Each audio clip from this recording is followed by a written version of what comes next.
Шабдалы десерт деп айтат экен көп жерде буну, бирок биздин үйдөгүлөргө баары шабдалы варенье. Силер эмне деп атайсыз? Кыска да шабдал жегиңиз келсе, ушундай кылып бассаңыз, свежий шабдал жегендей болосуз. Сәл босоло болот, бирок сол шабдалдын дәми баары өзүндө сакталып калады. Мага кусап шабдал жакшы көрөт элелер, кыска да шабдал жегиси келет элелер, ошол рецептти сактап койсоңуз болот. Видеонун башында айтып өтөйүн, видео сал узунлоо болот, себеби тынык этип, түшүнүктүү кылып түшүндүрүп өтүүгө аракет эттим. Сонун үчүн туура түшүнөсүздөр деген үмүттөмүн. Ушундай түклүү шабдалдан пайдаланабыз. Кими түклүү шабдал деп айтат, кими одеял шабдалы деп айтат. Улам айтканда ушул шабдалдан пайдаланабыз. Шабдалларыбызды жакшылап жууп алабыз баста. Сыртындагы кабыгын кыршып, ортосуна шаңгылагын алып, ортосунан тек бир бөлүп аламыз. Майдалап жибермейбиз, кызлар. Ушул жерде сиздер менен жана бир нерсени бөлүшүп кетейин, кызлар. Эгерде сиздин алган шабдалларыңыз каттыраак болуп, кабыгы кыршылмайтындай болсо, ысыраак сууга бир салып алсаңыз, кабыгы тез кыршылат. Таза һәм парланган банкабызга ар бир бөлөк шабдалды салып, үстүнө бир касык кум шекер салабыз, кызлар. Жакшылап тыңлайбыз.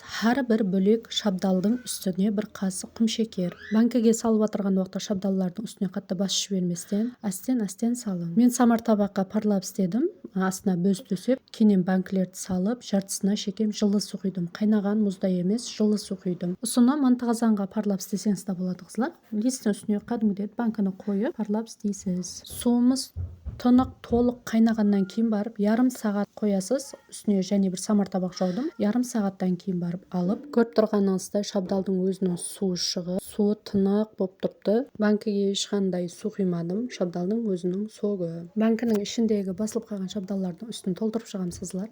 Касык менен асти акырылык менен видеодо көрсөтүп өткөнүмдөй кылып, бири-биринин үстүнө салып толтуруп чыгабыз. Толтуруп чыккан банкалерибизди асти акырылык менен закрывалка менен басып, сууйман дегенче жылы жерге алып коебуз. Суугандан кийин барып, салкын жерге алып койсоңуз болот, кызлар. Ошону менен шабдалы десертибиз даяр.